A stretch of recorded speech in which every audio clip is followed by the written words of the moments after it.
दोस्तों, एक समय की बात है। देवी लक्ष्मी और भगवान विष्णु क्षीर सागर में शेष नाग की शैया पर विश्राम कर रहे होते हैं। तभी देवी लक्ष्मी भगवान विष्णु से पूछने लगती है, हे प्रभु, स्त्री के शरीर का वह ऐसा कौन सा अंग है जिससे उसका सौभाग्य जुड़ा हुआ होता है? कृपया आप मुझे स्त्रियों के शरीर के अंगों के शुभ लक्षणों के विषय में विस्तार से बताइए। भगवान श्री हरि विष्णु मुस्कुराते हुए कहते हैं, हे देवी, आज तुमने बहुत ही महत्वपूर्ण प्रश्न किया है। इस संसार में एक स्त्री का महत्व सबसे बढ़कर होता है। अलग अलग अवस्थाओं में स्त्री अपना कर्तव्य निभाती है। कन्या के रूप में वह पिता के घर में सौभाग्य लेकर आती है, एक पत्नी के रूप में अपने ससुराल में सौभाग्य लेकर जाती है और एक माता के रूप में अपनी संतान को सौभाग्य प्रदान करती है। किंतु वह पत्नी के रूप में ही अपना सर्वश्रेष्ठ कर्तव्य निभाती है। एक स्त्री के शरीर के अंगों से ही उसके आचरण और सौभाग्य का पता चलता है। ऐसे शुभ अंगों वाली स्त्री अपने पिता, पति तथा पुत्र के लिए बहुत ही भाग्यशाली होती है। हे देवी, आज तुमने जो प्रश्न किए हैं, उन सभी प्रश्नों का उत्तर देने से पूर्व मैं तुम्हें एक महान सती का इतिहास सुनाता हूं। वह सती है दामोदर की पत्नी, जिन्होंने अपने महान त्याग से मुझे प्रसन्न किया था। हे देवी, जो भी मनुष्य इस महान कथा का श्रवण करता है, उसके समस्त पापों का और उसकी दरिद्रता का नाश होता है। इसीलिए आप इस कथा को ध्यान से पूरा जरूर सुनना। देवी लक्ष्मी कहती है, हे प्रभु, आप मुझे उस महान सती की कथा अवश्य सुनाइए। मैं इस कथा को ध्यानपूर्वक सुनूंगी। भगवान विष्णु कहते हैं, हे देवी, पूर्व काल की बात है। कांची नगर में भक्त दामोदर दास और उनकी पत्नी निवास करते थे। उनके घर में उन दोनों के अलावा अन्य कोई नहीं था। दोनों ही परम दयालु और श्रद्धालु थे। उन दोनों की प्रकृति अत्यंत उदार थी। दोनों ही परम संतोषी और भगवत भक्त थे। दामोदर प्रतिदिन गांव से भिक्षा मांगकर लाते और उनकी पत्नी भोजन बनाया करती थी। यदि उनके द्वार पर कोई अतिथि आता तो वे उसकी सेवा करते, उसे भोजन कराने के बाद ही भोजन किया करते थे। यदि कोई अतिथि नहीं आता तो वे पशु पक्षियों को उनका भाग देकर, भगवान का नाम लेकर बड़े ही प्रेम से भोजन का आनंद लेते थे। उनके मन में किसी भी प्रकार का द्वेष और अहंकार नहीं था। उन्हें भिक्षा में जो कुछ भी मिल जाता, उसी से वे दोनों संतुष्ट रहा करते थे। अधिक की कामना भी नहीं करते थे। यदि उन्हें भिक्षा भी नहीं मिलती तो भी वे ईश्वर का धन्यवाद करते हुए शांति से जल पीकर सो जाया करते थे। उनके पास असंतोष और अशांति भटक भी नहीं पाती थे। उनके अंदर भगवान के प्रति दृढ़ विश्वास और श्रद्धा थी। इसीलिए उन्होंने कभी अपनी गरीब परिस्थिति के लिए भगवान को नहीं कोसा। फिर एक दिन दामोदर दास भिक्षा मांगने के लिए घर से निकलते हैं। द्वार द्वार भटकने पर भी उन्हें किसी ने भिक्षा नहीं दी।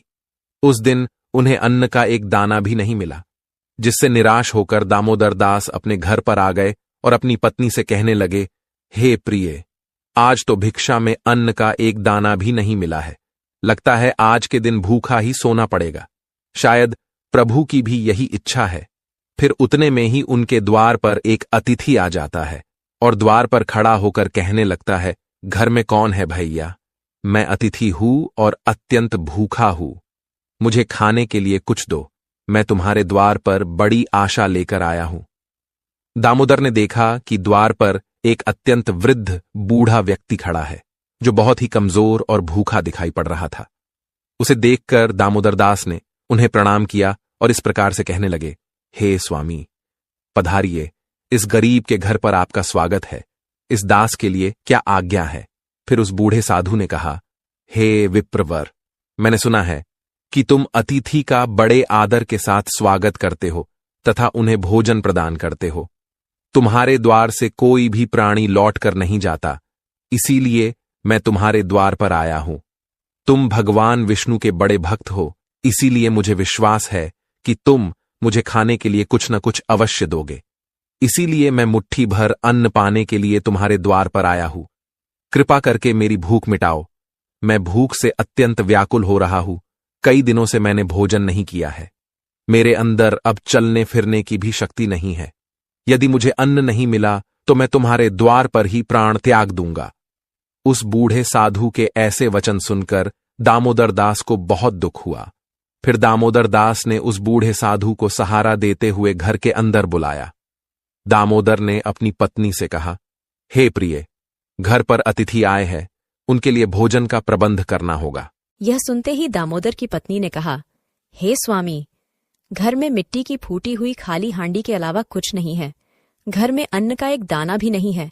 हमें तो भूखा रहते हुए 2 दिन बीत गए हैं। अब इस अतिथि को हम क्या खिलाए?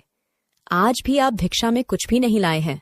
दामोदर कहने लगे, हे प्रिय, यह बूढ़े साधु अत्यंत भूखे हैं, चलने में असमर्थ है। ये बड़े सौभाग्य से हमारे घर पर पधारे हैं। यदि हम अपने घर पर आए अतिथि की सेवा नहीं करेंगे तो हमें महापाप लगेगा। अतिथि को हम घर से भूखा नहीं भेज सकते। दामोदर की पत्नी मन ही मन भगवान से प्रार्थना करते हुए कहने लगी, हे गोविंद, इतनी कठोर परीक्षा क्यों ले रहे हैं? फिर अगले ही क्षण उस सती के मन में एक योजना आई और वह बड़ी प्रसन्न हुई।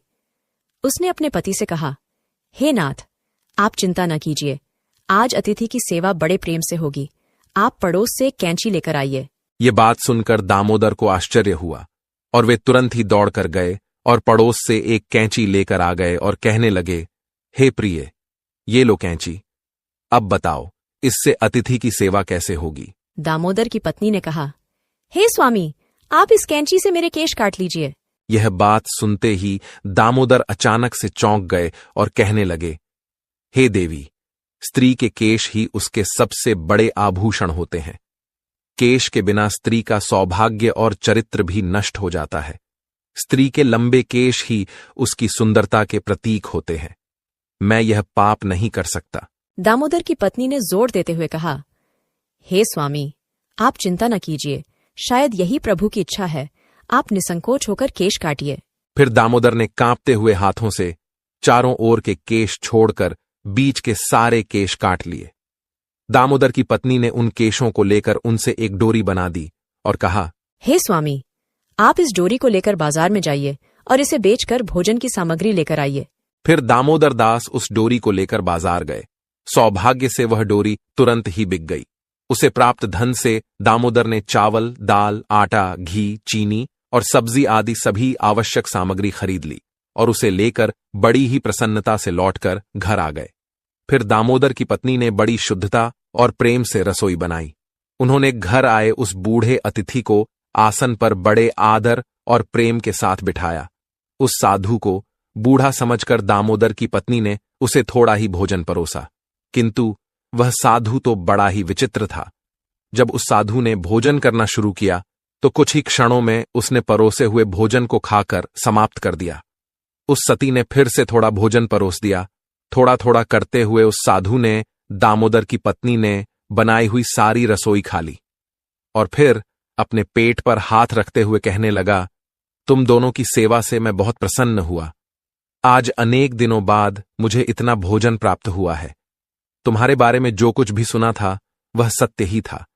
आज मेरी तृप्ति हुई है, किंतु मेरा शरीर बहुत बूढ़ा हो गया है। आज मेरे लिए चलना संभव नहीं है, इसीलिए मैं आज के दिन आपके घर पर ही विश्राम करता हूं।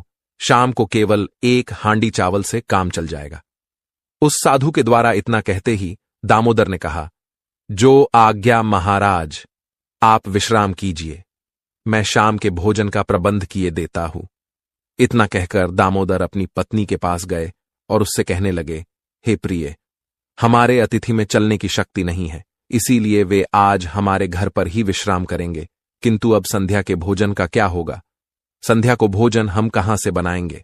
यह सुनते ही दामोदर की पत्नी ने कहा, हे स्वामी, चिंता की क्या बात है? मेरे केश अभी भी बाकी है। आप फिर से मेरे केश बेचकर बाजार से सामग्री लेकर आइए। अब फिर से कैंची चली। सती के केश टूटे और उससे रस्सी बनी। दामोदर फिर से उस रस्सी को लेकर बाजार में गया।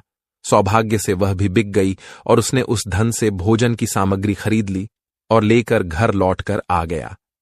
दामोदर की पत्नी ने शाम का भोजन बनाया और उन्होंने अतिथि को आदर से आसन पर बिठाया और भोजन परोसा। अतिथि ने थोड़ा थोड़ा करते करते 1-1 चावल छट कर लिया और देखते ही देखते सारा भोजन खा लिया। फिर वह बूढ़ा अतिथि कहने लगा, अरे भाई, आज बहुत थक गया हूं, रात के लिए यहीं पर सो जाता हूं, सुबह उठकर चला जाऊंगा। यह सुनकर दामोदर ने कहा, ठीक है महाराज, आपकी जैसी इच्छा, आप आज हमारे घर पर ही विश्राम कीजिए। वह बूढ़ा अतिथि दामोदर के घर पर ही विश्राम करने लगा। दामोदर और उसकी पत्नी दोनों ही उस बूढ़े अतिथि की सेवा करने लगे, उनके चरण दबाने लगे। चरण दबाते दबाते रात बीतने लगी। वह अतिथि भी सो गए। वे बड़े ही विलक्षण साधु थे। असलियत में तो वे तीनों लोकों के स्वामी थे, किंतु उन्हें उस दामोदर के घर पर पत्तों के बिस्तर पर सोकर अपार शांति और सुख की अनुभूति हो रही थी। साक्षात भगवान विष्णु ही वृद्ध का वेश धारण करके दामोदर के घर पर विश्राम कर रहे थे। उन साधु महात्मा को सोता हुआ देखकर दामोदर धीमी आवाज में अपनी पत्नी से कहने लगे, हे प्रिय, बाबा बहुत बूढ़े हैं, इनका शरीर बहुत ही कमजोर है, शायद कल सवेरे भी इनसे चला नहीं जाएगा। कल मैं सुबह जल्दी उठकर भिक्षा मांगने के लिए चला जाता हूं और हम साधु बाबा को भोजन खिलाकर उनकी सेवा करेंगे। आंख बंद किए हुए उन साधु बाबा ने दामोदर की यह बात सुन ली।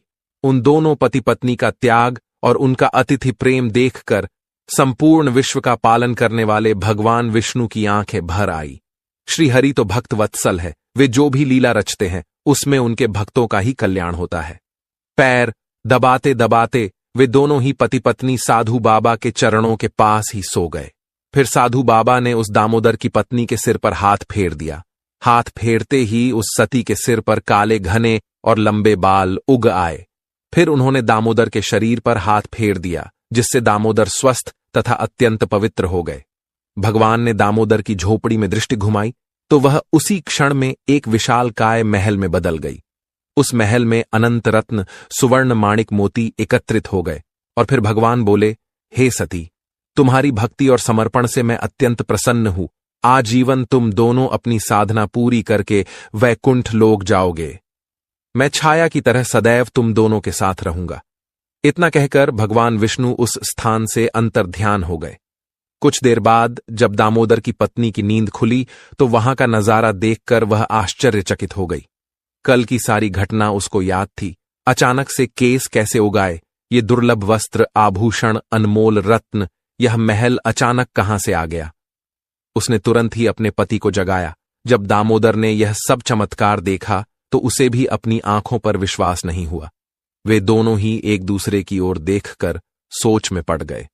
फिर दामोदर ने अपनी पत्नी से कहा, हे प्रिय, कल हमारे घर पर आए हुए वह बूढ़े साधु कहां पर गए। दोनों ने उन साधु महात्मा को चारों ओर देखा, लेकिन वे उन्हें कहीं पर भी दिखाई नहीं पड़े। दामोदर ने हर्ष से प्रफुल्लित होकर अपनी पत्नी से कहा, हे प्रिय, वे कोई सामान्य अतिथि नहीं थे, वे साक्षात करुण सिंधु भगवान विष्णु ही थे। यह सारी विभूति सुदामा की तरह ही उन्होंने हमें भी प्रदान की है। हम दोनों ही उन्हें समझ नहीं पाए।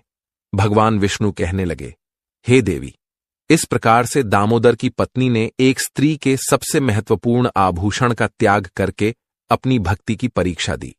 एक स्त्री के लिए उसके केश सबसे महत्वपूर्ण आभूषण है। केश गंगा के समान पवित्र है। स्त्री के बाल लंबे होने से उसे सौभाग्य की प्राप्ति होती है। जिस स्त्री की हाथ की उंगलियां गोल, लंबी, पतली व मिलाने पर छेद रहित, कोमल तथा लाल रंग की हो, वह सुख व भोग पाने वाली होती है।